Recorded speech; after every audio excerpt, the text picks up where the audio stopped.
இந்த துலாம் ராசியை சொல்லணும் அப்படின்னு பார்த்தீங்கன்னா, இந்த ராசியினுடைய தலைவர் யாருன்னா சுக்கிர பகவான் தான்.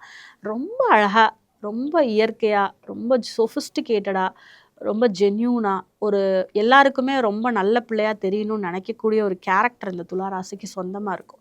ஏன்னு கேட்டிங்கன்னா, இவங்க எப்பயுமே வந்து காலபுருஷ தத்துவத்தினுடைய 7ஆம் ராசி. 7ஆம் ராசினா உங்க எதிரி ராசி மட்டும் கிடையாது. எதிர்ல இருக்கிறவங்களுக்கு கூட துலா ராசி மாரி. அப்ப அந்த தன்மை வந்து எப்படி இருக்கும்னா, இவங்க கிட்ட ஒரு ஜோவியலா பழகுவாங்க. 2 ஜெண்டர் கிட்ட டிஃபரன்ஷியேட் இருக்காது. இவங்க ஒரு ஆணா இருந்தாங்கன்னா, எய்த்தாப்ல இருக்கவங்கள ஒரு பெண்ணா நெனச்சு பழக மாட்டாங்க. ஒரு தோழியாக ரொம்ப அன்பா நடத்தக்கூடிய ஒரு பிஹேவியர் வந்து இந்த துலா ராசிக்கு சொந்தமா இருக்கும். முடிஞ்ச அளவு அடுத்தவங்கள வந்து ஒரு துன்பம் நினைக்காத மனசு இருக்கும். ஜாதகத்துல மோசமான கிரகங்கள் இருந்தா தவிர, மத்தபடி இவங்க வந்து ரொம்ப ஃப்ரெண்ட்லியா இருப்பாங்க எல்லார்கிட்டயுமே.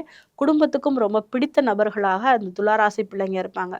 கொஞ்சம் இந்த சித்திரை மட்டும் சேட்டை பண்ணும். ரொம்ப சேட்டை. நிப்பாட்டாம குழந்தைங்களா இருந்ததுன்னா கட்டி வைக்கணும் புடிச்சு. அந்த அளவுக்கு இந்த சித்திரை நட்சத்திரம் சேட்டை பண்ணும். மத்தபடி இந்த துலா ராசிக்காரர்கள் இரு பாலருடைய நட்பும் இவங்க கிட்ட இருக்கும். ஒரு ஆணா இருந்தா ஆண், பெண் நட்பு இருக்கும். பெண்ணா இருந்தாலும் ஆண், பெண் நட்பு அப்படிங்கிறது இந்த துலா ராசிக்கு சொந்தமாக இருக்கும். ஏன்னா இவங்க ரொம்ப யூசர் ஃப்ரெண்ட்லி. இதுல சுவாதி வந்து மிக பிடிவாதங்கள் கொண்டவர்களாக இருப்பார்கள். ஏன்னா அது லக்ஷ்மி நரசிம்மரோட நட்சத்திரங்கிறதுனால கொஞ்சம் பிடிவாதங்கள் அதிகம் உடையவர்களாக இருப்பார்கள். சித்திரை வந்து ஓனருக்கும் வீட்டுக்கும் ரொம்ப விசுவாசம் உள்ளவர்களாக இருப்பாங்க. விசாகம் வந்து பார்த்தீங்கன்னா, அடுத்தவங்களுக்கு ஒரு அட்வைஸ் பண்ற கேட்டகரியிலயும், அதே மாதிரி ஒரு டாப் மோஸ்ட் பொசிஷன்கள்ல உள்ளவங்களும் இந்த விசாக நட்சத்திரத்துல இருப்பாங்க.